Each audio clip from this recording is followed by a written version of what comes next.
So a quick overview of the show. It's about a character named Ted Lasso. He's a U.S. football coach in Kansas, and he gets hired by an English soccer team. And the reason he's hired is because the woman who owns the team got the team as part of a divorce, and she wants to punish her husband by making the team as bad as possible because he loves the teams. She won the team in the divorce, so she wants to make them terrible. So she hired a terrible coach, thinking that he'll tank the team and then he'll feel bad about all the things he did to her when they were married. So there's certainly that theme of divorce mixed in there across both as Ted's experiencing some relationship challenges with his wife as well. So he's going through some separation, which was one of the reasons he wanted to go coach the team, was to give her some space.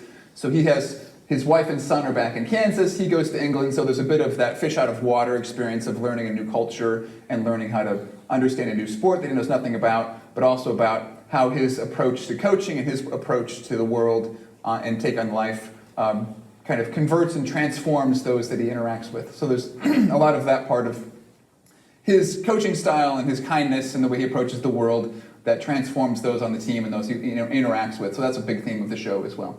So today we're going to not cover kind of the big arc of this story. We're going to focus on a couple of specific things. So that's why it's revisited. So last year we did kind of the bigger arc of the story with some of the major themes. So we're kind of revisiting this and looking at a couple of things a little bit differently. So one of the things we've been working on this week and last week is trying to see things from a new perspective. So trying to look at some of the topics and ways that the show addresses issues and things in different ways. So we're going to start with a reading from Scripture. This is from 2 Kings chapter 2. And what we're going to do is I'll read the Scripture, and then we'll get a chance to think about how we might see that Scripture from some different perspectives. Anybody know this one offhand? No. We don't get a lot of things from Kings necessarily, do we? Or especially 2 Kings. So this is from 2 Kings. So another time, Elisha was on his way to Bethel, and some little kids came out from the town and taunted him. "What's up, old bald head? Out of our way, skinhead." This is the best insults they could come up with. So Elisha turned, took a look at one of them, and cursed them in the name of God.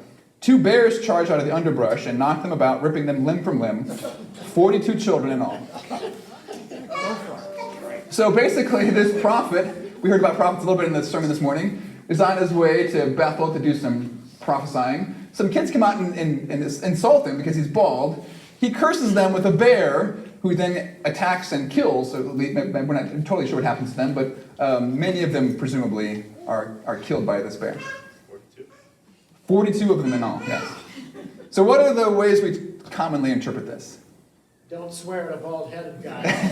Don't insult the bald. Maybe a little personal experience, perhaps? Yes, right. Yeah.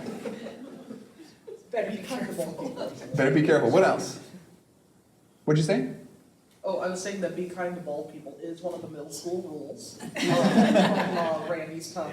Yeah. That was one of Randy's rules, be kind to the bald-headed. I think we interpret it as our words have consequences, or, like cause and effect maybe. Mm-hmm. Yeah, the punishment of the unjust.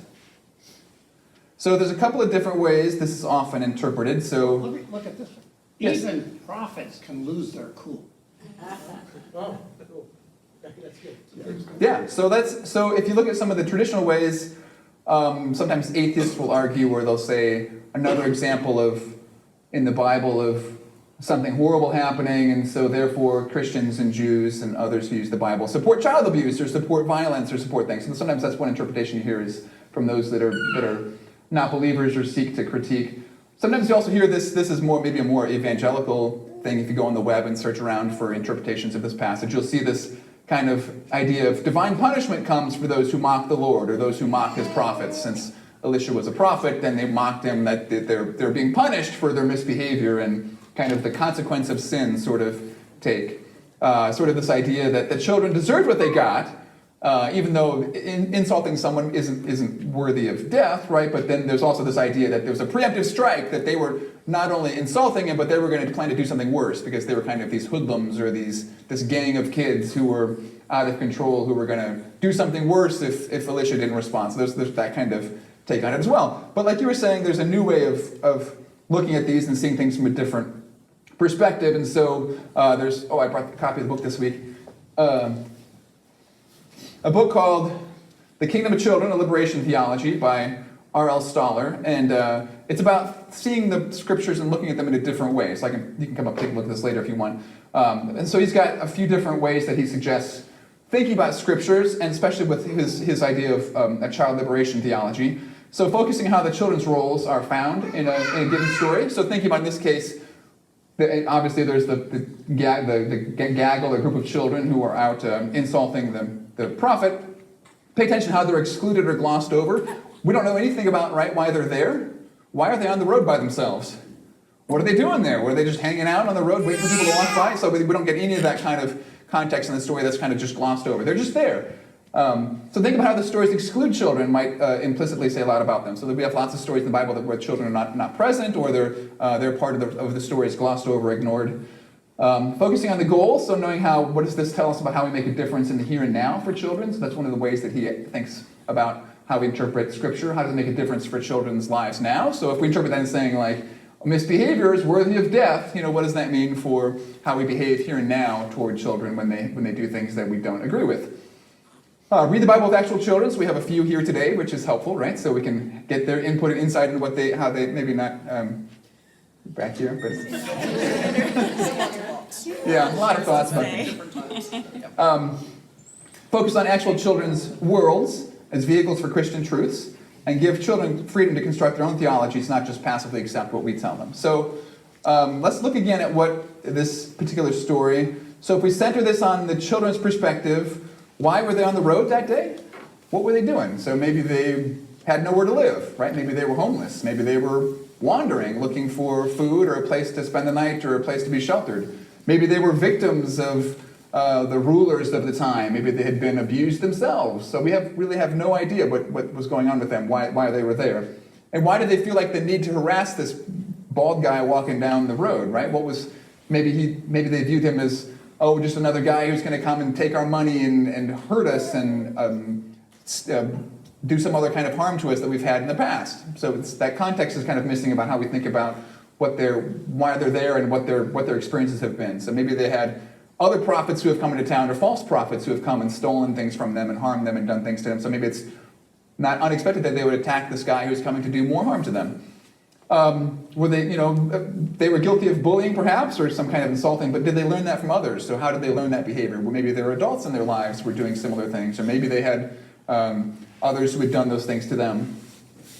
And then there's some talk, and I'm not as familiar with this work, but there's some talk that the Talmud, which is a Jewish teaching tool, a Jewish book, says that Elisha was punished for this bad behavior. So that doesn't show up in the Bible, but at least in the Talmud there is some discussion of him being punished for this and some other things he had done. So this idea that perhaps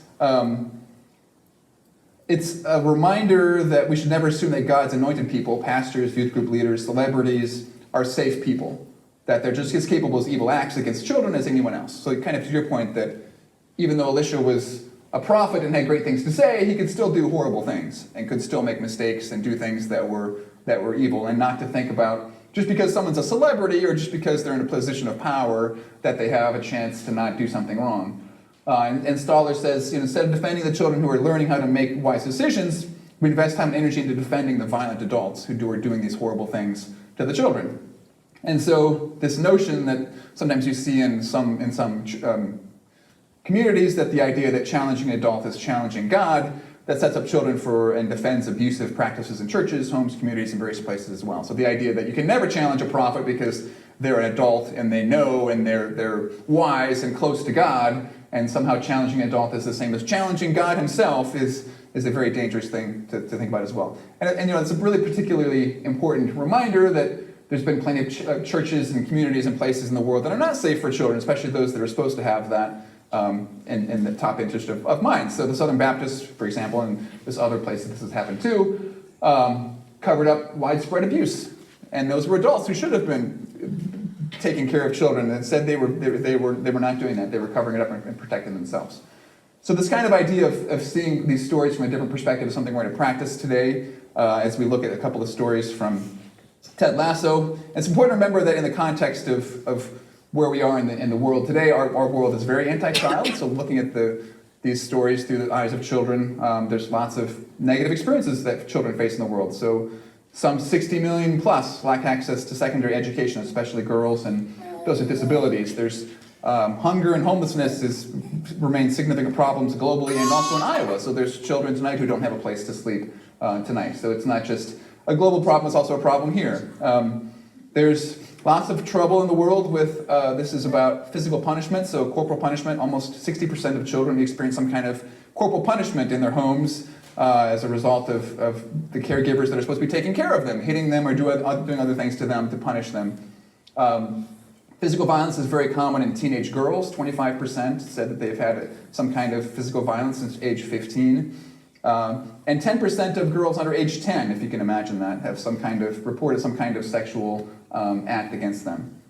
Bullying is also very, very prevalent. So depending on how you ask the question, about a quarter to half of students 13 to 15 years old, this is a global report, have had experienced some kind of bullying in the last 30 days. Cyberbullying is extremely common, so bullying on social media, through phones, other things, very difficult to find accountability for that. The social media companies tend to kind of wash their hands and say, well, we can't do anything about it, and so they kind of waive themselves from accountability. And even observing bullying, so even if you're not being bullied or experiencing the bullying yourself, has negative consequences as well. So watching somebody else get bullied, there's anxiety and depression and things that happen from that. Even if you're not a victim yourself, it's not a good thing to be experiencing. So we're going to move ahead because we're running out of time here. But so this idea of thinking about what the world is for our children, how do we create a place, and how do we, as Stoller says, creating a way to love children and how we read the Bible. So suggests what he does is thinking again about focusing on children's stories are featured in a given story. Pay attention to how children are excluded or glossed over, thinking about how we make a difference in the here and now, and reading and looking at those stories with actual children. So this week we're going to practice some of those skills by looking at the experiences of Henry, who is Ted Lasso's son. So he remains in Kansas with his mom. So Ted and Ted's wife are separated, and he's kind of giving her space to kind of figure out what they're going to do. And Henry is about 8 to 10 years old, somewhere in there. They don't really say for sure. His parents are going through a separation. Eventually, they decide to get divorced. And then he also has a new person moves into Henry's home. His mom's boyfriend moves into his home. So think about some of the questions, like how does he understand what's happening to him, his family, his life, his dad being 2,000 miles away, I guess, 6,000 miles away, probably in London. What's he learning about the world, observing those around him? How's he understanding what's happening to him? So we're going to have a couple of clips here. We're going to have kind of 3 sets of clips. These first set are about the experiences of bullying. So what's happening in the clip, so things to think about. What might be alternate ways to understand what's happening here? How might the story be different if we center Henry and his experiences? And what truths does seeing the story through the children's eyes reveal? So these first set of clips, these are about bullying. So we're going to think about who's doing the bullying, how is it addressed, who does it affect, who's observing the bullying, who's the victim, how does it affect those that are seeing what's happening. How do these clips reveal something about how we address bullying in our families, in our schools, in our church? What does that even look like in those different settings? And then also we see a little bit of, later on, there's one of the clips, there's Ted's experiencing panic attacks. He's under pressure from the community to win more games. He gets stressed from feeling like a bad father because he's all the way in England and his child is having some difficulty in Kansas with some of his other friends and things. Anxiety over what's going to happen with his wife and what that's going to look like. So he's got a lot of stress and pressure on him as well. Then you'll see a little bit of a guy named Nate, who's the kit man, which is what they call the kit man, which is the person in charge of equipment and laundry. He's often been bullied by the players on the team, but he's got a lot of things potentially to offer to the team. So how does that bullying affect his ability to contribute to the team? And then a couple other characters, you'll see Jamie, who is the kind of the young, hotshot, egotistical star, and then there's the bearded guy who's named Roy. He's kind of the aging star of the team. So we're going to watch a couple of clips here about bullying, and we'll get a chance to respond to those questions.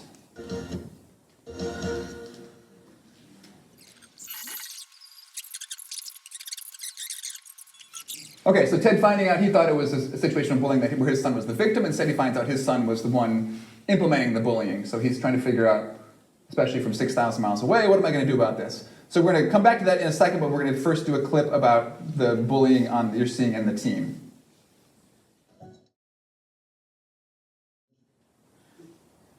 Okay, so those are a little out of order, but that's kind of the connection of the Henry bullying story. Then this is one more about the experience of the bullying and the team, and then we'll get a chance to visit.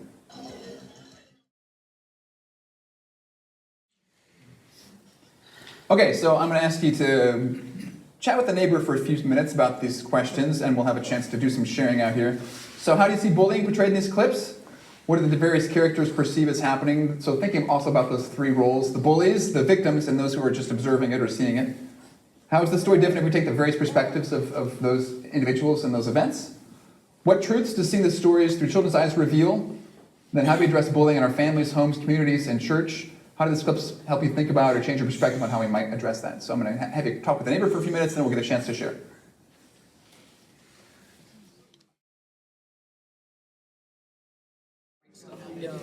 All right, I think let's do some sharing here. So, Sarah, you've got the microphone. You can kind of run that around if you don't mind. So, first question, how is bullying portrayed? How do the various characters, bullies, victims, bystanders, how do they perceive what's happening here? I don't know if this exactly answers that question, but one of the things that we were talking about is that you don't always see what's going on back and forth, until a certain event happens. So you don't sometimes see, where words exchanged, like if somebody hits somebody or, there's something that's done in front of a group, then you see it, but there's often a lot of things that may have gone on, either the bully consistently bullying or the bully feeling bullied by other people or that person, and then what you see is the final sort of hit. Yeah, it's often in hockey, right? It's the response to the act that gets the penalty, not the act itself, which always makes me so mad. What else? So one of the things I try to do, and there's other clips that we didn't have here, but sometimes we try to watch how those that are observing the bullying or that are kind of nearby but are not part of it directly, how it affects them, how it affects their sense of the team and their connection and what that means to them. It's something to think about too, because it is a big issue in communities and families and churches where that happens, that it's not just about the two people that are involved in the bullying experience, it's those that are around that are witnessing and seeing what's going on as well. Yeah. Yes, well, I think when I think of Henry and what he's going through, I'm always intrigued by what makes a bully bully. And think about his world has gone berserk. He's lost his father as his foundation, this strange man is there, his mother's probably not a whole lot of help, and so he's reaching out for something, and that's something maybe he thought he had control over, that, well, I'll push these kids around because I can. So maybe that's a part of what causes the bullying, is the background of where those bullies are coming from. Mm-hmm. Angela? I think when it comes to bystanders, one of the pieces, I didn't really notice it when watching the clips, but I think bystanders are grateful to not be the targets of it, right? And then also thinking about, the people who are bullying the Kit Man, like to think about some of their stories later on, right? Mm-hmm. And how becoming the focus of people's attention is not the goal. And so to think about their behavior as being able to focus on someone else rather than on themselves and the different development that they have going on that maybe they don't want other people to be privy to. Mm-hmm. Yeah, and if you watch more of the show, you find out later that Jamie is a significant victim of bullying from his father.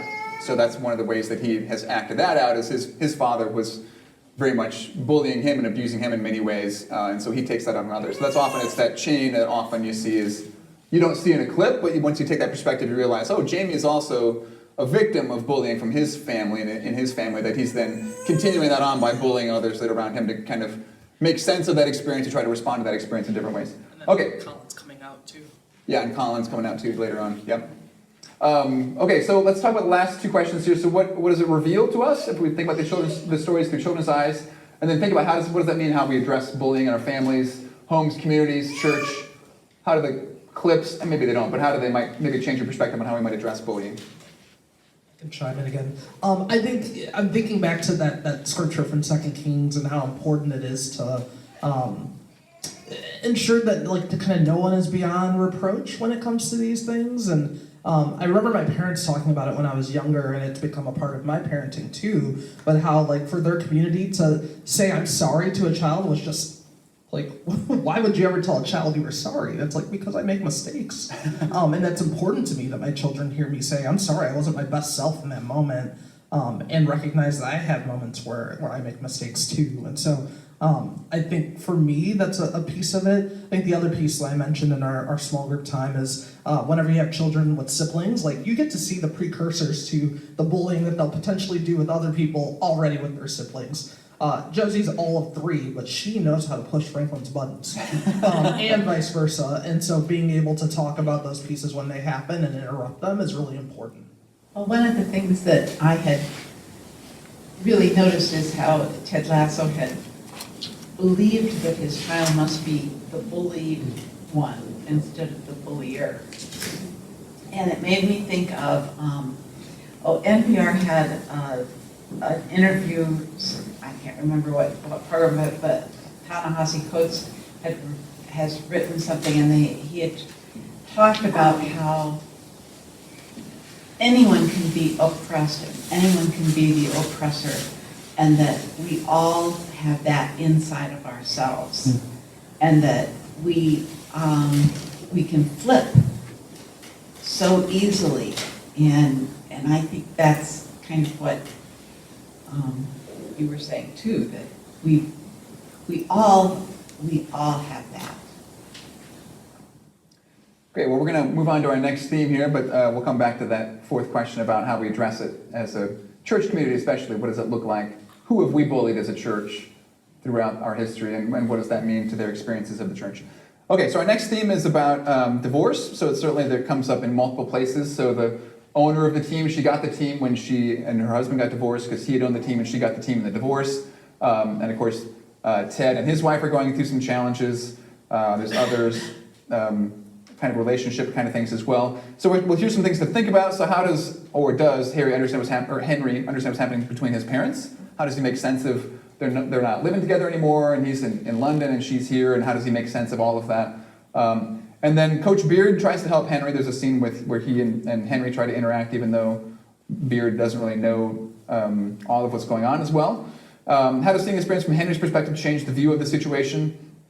And then how might viewing divorce from a child's perspective change how we do divorces in the U.S.? So they're typically handled between lawyers, and what are children's roles, or how do they get a chance to be part of what happens to them in those experiences? So we have a few different clips here.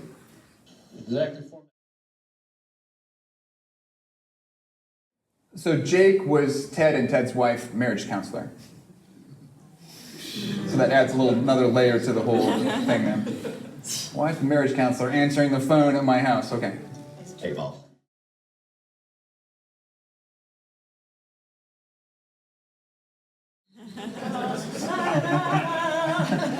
He took his advice. All right, we'll just chat as a whole group, I think, here. But a couple of thoughts. Who's got some thoughts on these? So how does Henry understand what's happening between his parents? Does he have any sense of what's going on and what's happening between his parents? He doesn't talk to him like Henry's a child. This is mano a mano. Yeah, when Beard's talking to Henry at the end here, he doesn't talk down to him or condescend or pretend that he's not smart enough or not aware of what's happening, or that there's not feelings happening for him for sure. So it's not always clear what Henry understands, but it seems like the parents and the adults are kind of projecting a lot of things on him, rather than letting him kind of say what he's really experiencing, what's going on with him. So it's not always clear that he understands what's happening to him, or what's happening between his parents and his family, and what all that means to him. What does Coach Beard try to do to help Henry? Feels like he's trying to help him realize that his parents' story doesn't need to be his story. He still has control of his own happiness in this scenario. Yeah, and he's being a friend to Henry. He doesn't have an answer necessarily, but giving him that power over what's happening, and giving him a chance to know that people around him still care about him. And sharing the experience of others. Like this has happened before to other people, and they had support and they got through. Because it can feel very isolating, I think. Mm-hmm. And how does this kind of viewing this experience from a child's perspective change how we do divorces in the U.S., which are typically often mediated between lawyers and fighting over things, and all kind of ugliness that goes on there? What kind of ways might we think about that? And maybe it's a thought question between now and the future. But what does that mean? I think this is interesting. I'm thinking a lot about this right now because we have some friends that we have witnessed go through separations. And I'm thinking about this, and I'm thinking about it from the perspective of a child, and that oftentimes they are aware that something is not right with their family, or with their parents. And so I think that there can be times when actually having a divorce can be a very beneficial thing for families because it at least ends the strain and allows the kid, if managed well, to be able to have relationships with both of their parents. And I go back and forth about, does it make sense to stay in a marriage that is not healthy for two people for, quote, the sake of the kids, when the kids are not, they're not silly. They can see the tension behind the scenes, and so to whose benefit are we encouraging folks to stay together? And that's not to say that a separated or a divorced family isn't a challenging piece to navigate by any means, and that kids can get torn in between that. I think about that scene where Henry's falling asleep and he's asking him about, does mom's friend come on over? I'm like, you can't help your kids for that kind of info. Oh, that's not fair. That puts them right smack in the middle. Mm-hmm. So those were my ramblings. Yeah, and then he was talking to himself in many ways, using Henry as sort of a listening post, but a lot of those thoughts were things that he was thinking to himself, yeah. Or wanting to know, but maybe not wanting to know, too.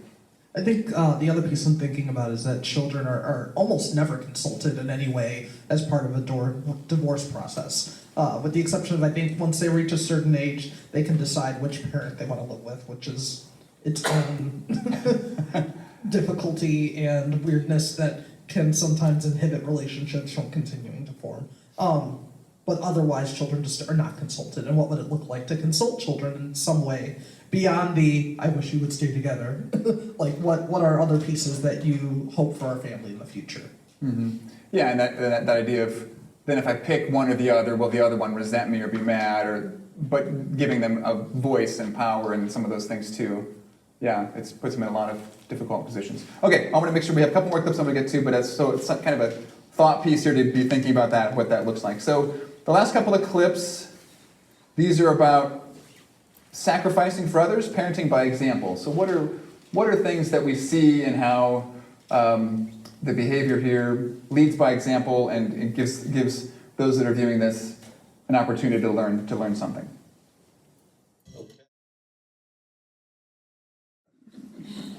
So it's the team that is one of their rivals. That's the game that they're gonna take them to. So leading by example, not always putting their own needs first, listening to what Henry is interested in and wants to do, wants to see what Dad's up to, wants to understand this thing that he's upturned his life for, right?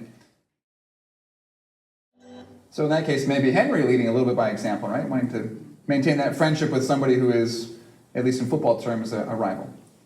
Okay.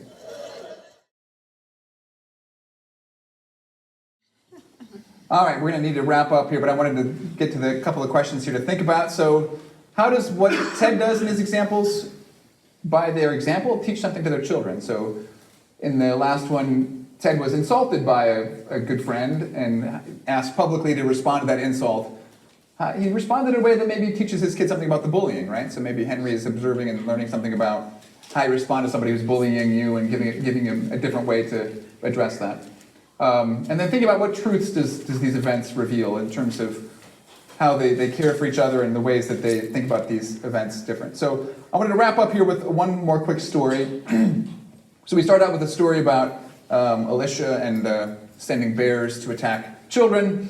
There's also great stories in the Bible of how children do amazing things. So one of the amazing stories is the story of Samuel, which is covered across, of course, 2 books.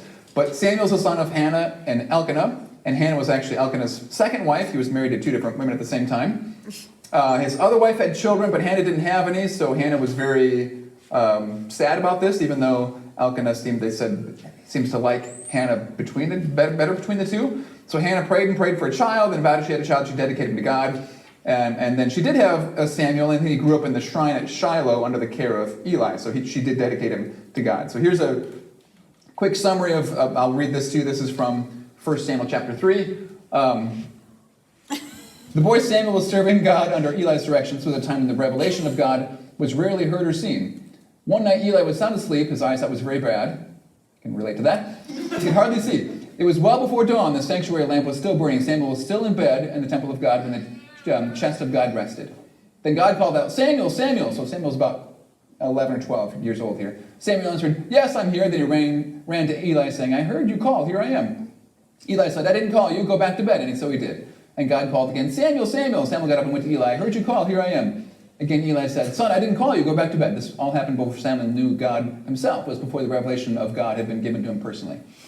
God called again, Samuel, the third time. And yet again, Samuel got up and went to Eli. Yes, I heard you call. Here I am. And that's when it dawned on Eli that God was calling the boy. So Eli directed Samuel, go back and lie down. If the voice calls again, say, speak, God, I'm your servant, ready to listen. Samuel returned to his bed. Then God came and stood before him exactly before, calling out, Samuel, Samuel. And Samuel answered, speak, I'm your servant, I'm ready to listen. So amazingly, in this example, Eli responded much differently, right, than Elisha. So he didn't send the bears to attack Samuel. He encourages Samuel to receive the message of God and listen to what God is telling him. And another amazing part of it is that Eli doesn't believe that only adults can hear what God says. He doesn't believe, oh, well, go talk to the priest, and the priest will tell you what it means, or the priest will tell you what to believe about this. He says, go and listen, and then come and tell me what God tells you. And then eventually, what we find out is the message that Samuel gets is actually a critique of Eli, that Eli should be doing things differently with how he's running the temple and living his life. And he is receptive to that as well. So it's an amazing story where not only does Samuel get to take charge and hear directly from God an important message, but the adults around him take him seriously and listen to him and give him that power to have a voice and to be heard by others. So as we think about kind of the conclusion today, how do we treat children's perspectives on ideas? Do we treat them as less worthy because they're children? Do we give them the kind of the chance like Eli did to hear and to share that message with us? Or do we believe that God only speaks to adults, that it's only us that can make decisions about what to believe and how to move forward as a church, that we know better because we're adults? How do we ensure children's voices are heard in our church and how we run things? Be sure that their valuable things they have to share with us are received when they have those things to share, that we don't just, like Coach Beard, we treat them very kindly and like their peers rather than looking down on them or being condescending. And then there's a great quote that Ted Lasso says about how we think about and listen to others. He says, people have underestimated my entire life. Be curious, not judgmental. So as we're thinking about how we engage and connect with children in our church and in our theology and in our world, being curious about what they have to say and have to share, not judging them because they're young, but listening and taking them seriously. So that is all I have. Thank you very much for coming, and hopefully it gives you a different way to think about the show if you get a chance to watch it. And you had a quick announcement before we go as well, right? Yes, first of all, an apology. You know what good intentions are worth. And I had good intentions to having Ted Lasso biscuits this morning. And I thought of that as I woke up this morning. So come back next week. I will have biscuits a week late. Also, spread the word. Our presenter next week is Dr. Diana Cates. She's at the UI Department of Religious Studies. Her specialty, I found her by going through all the interesting classes she teaches. And she's an expert in life and death. And she's going to be going from genetic engineering and all the technology we have now to extend death. Some really crucial and deep questions. But I think, I haven't met her yet except over the phone, but I think it'll be extremely interesting. So please tell your friends and family to come next week so we can have a nice group for her. And I think it'll be very, very interesting. And you can have a Ted Lasso biscuit.